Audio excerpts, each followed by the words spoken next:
दोस्तों ये कहानी है एक मनीष नाम के लड़के की। वह लड़का बहुत ही इंटेलिजेंट हुआ करता था। अपने स्कूल में सबसे बेहतरीन अंक लाने वाला वह इकलौता लड़का था। पूरे परिवार को उसी पर आस थी कि बंदा पढ़ लिख कर कुछ बनेगा और बनने के बाद परिवार की सिचुएशन में कुछ सुधार होगा। अब मनीष भी इसी आस में दिल लगाकर पढ़ता था। जैसे जैसे समय बीतता गया, अब मनीष ने अपनी +2 की पढ़ाई पूरी की। +2 की पढ़ाई पूरी करने के बाद मनीष को कॉलेज में एडमिशन लेना था। अब जैसे ही उसने कॉलेज में एडमिशन लिया, उसकी ज़िंदगी में एक बहुत बड़ा मोड़ आया।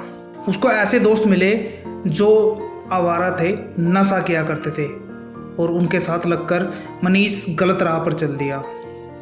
जब घर वालों ने मनीष को समझाने की कोशिश की तो उसने अपने घर वालों को आगे से जवाब देना शुरू कर दिया। वह कहने लगा कि मुझे पता है कि मुझे अपनी ज़िंदगी कैसे जीनी है, आप लोग मुझे मत सिखाओ।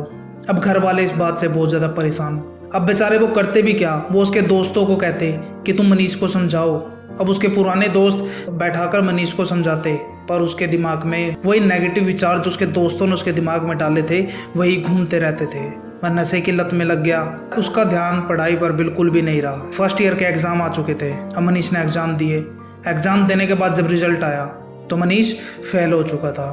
तो ये बात मनीष के दिल पर लगी, क्योंकि आज तक कभी भी मनीष फेल नहीं हुआ था। वह हमेशा अपने स्कूल में टॉप किया करता था। इस बात से मनीष बिल्कुल अंदर से टूट चुका था। अब वह एक कमरे में बंद रहने लग गया। वह कमरे से बाहर निकलता ही नहीं था। वह किसी से मिलना भी नहीं चाहता था। जब भी उसके कोई दोस्त या उसके परिवार वाले उससे मिलने की कोशिश करते तो उनसे मिलने के लिए मना कर देता था।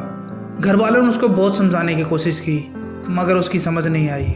अब एक दिन उसके घर वालों ने उससे कहा कि तुम्हारे प्रिंसिपल का जन्मदिन है, उन्होंने तुम्हें इनवाइट किया है, कम से कम आज तो तुम घर से बाहर निकलो।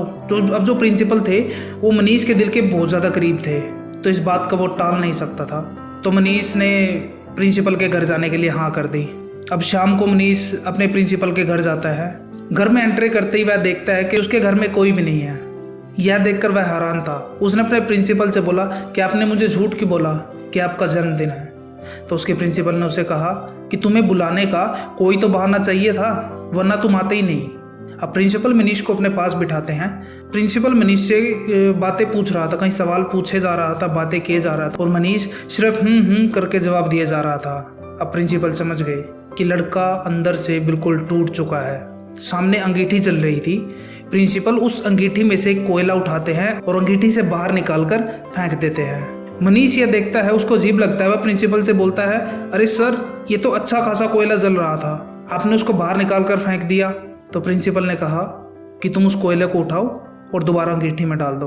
अब मनीष ने वही किया, कोयला उठाकर लेकर आया और उस अंगीठी में वापस डाल दिया, और वो कोयला आग में फिर से धधकने लगा।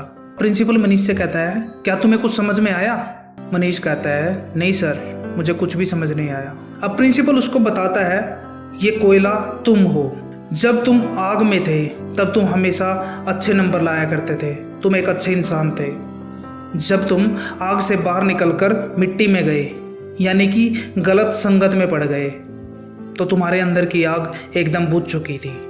यही कारण था तुम्हारे फेल होने का। अब तुमने देखा कि तुमने जैसे ही कोयला को अंदर अंगीठी में दोबारा फेंका तो वह कोयला फिर से जल उठा। अब ऐसा तुम भी कर सकते हो। यदि तुम चाहो तो दोबारा से ये आग अपने अंदर जगा सकते हो। तुम दोबारा से उसी पोजीशन पर आ सकते हो।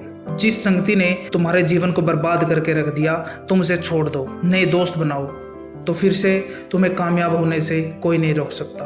अब उस अंगीठी के छोटे से कोयले की बात मनीष के मन में टच कर गई, और फिर से वह अपने पॉजिटिव विचारों के साथ अपने काम में लग गया।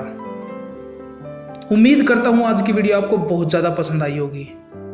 तो अलविदा लेता हूँ दोस्तों। वीडियो अच्छी लगी हो तो लाइक करना, चैनल को सब्सक्राइब करना, और ज़्यादा से ज़्यादा लोगों तक वीडियो को शेयर करना, ताकि हम अधिक से अधिक लोगों की मदद कर सकें।